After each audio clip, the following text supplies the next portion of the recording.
nous allons parler du lendemain du mariage.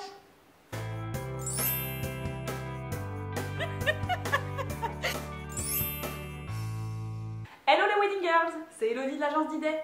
Avec vous pour les astuces et conseils de votre mariage. Une fois que votre belle journée de princesse sera passée, il ne faut pas oublier le lendemain du mariage. Ce sera le moment plus détente et cocoon de votre week-end. La question que mes clientes se posent toujours, à quelle heure commencer le lendemain du mariage? Car en effet, après avoir enflammé le dance floor toute la nuit, vous levez tôt le dimanche matin ne va pas être au programme. Alors prenez une heure tranquille, faites venir vos invités pour midi, ça vous laissera le temps au moins de dormir 4-5 heures. Que faut-il prévoir pour le lendemain du mariage? Ne comptez pas sur les restes du traiteur, il n'y en aura pas. En effet, le traiteur aujourd'hui prévoit juste le nombre de parts qu'il faut pour vous inviter et donc ne prévoit pas de reste. Le seul reste possible sera peut-être sur le gâteau. Mais pour le dimanche, on ne peut pas laisser les invités manger que du reste du gâteau.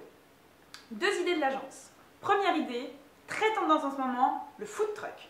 Que vous soyez en Bretagne, en Bourgogne ou dans le sud-est, le food truck est partout en France. Cette tendance venue des États-Unis ravira tous vos convives et sera d'une simplicité folle. En effet, un camion viendra sur le lieu de votre mariage pour cuisiner des petits plats que vous aurez choisis. Les food trucks tendance, les burgers, les bagels. Et évidemment, traditionnellement, nos fameuses pizzas. D'ailleurs, les food trucks à pizza seront toujours plus légères pour votre portefeuille. Deuxième suggestion pour vous, le brunch à l'anglaise. Après une soirée arrosée, quoi de mieux que des œufs et du bacon pour vous remettre en forme? Vous pouvez demander au traiteur de s'occuper de cette partie, qui viendra du coup faire des œufs brouillés, cuire le bacon et apporter tout ce qui fait un brunch anglais. Au niveau des boissons alcoolisées, ne soyez pas trop généreux. On peut penser toujours que le lendemain, l'alcool coulera à flot, mais sincèrement, avec un mal de tête, ce qui passe le mieux, c'est les softs, du Coca-Cola, de l'eau pétillante bien fraîche. Vous pouvez aussi penser au cidre ou à la bière fraîche qui sera très désaltérante.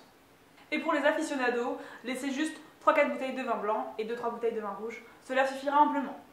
Enfin, n'oubliez pas, si vous avez des invités qui viennent d'outre-Atlantique, ils adoreront cette petite attention. Le mimosa.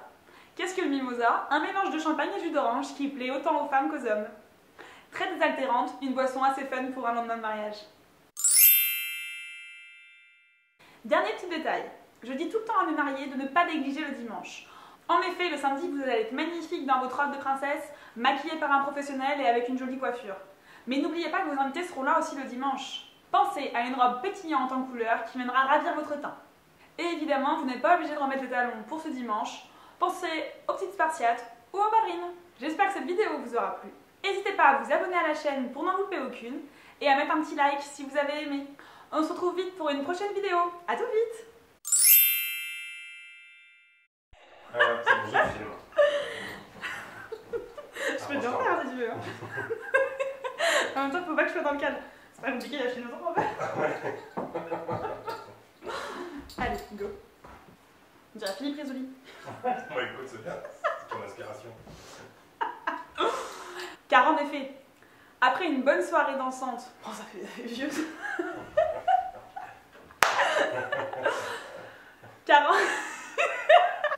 Pardon. Pour se redonner du dynamisme. Une bonne nuit de sommeil, s'il te plaît. En fait, je peux pas dire gueule de bois, mais c'est ça que j'ai envie de dire. Je suis montée à chaque fois.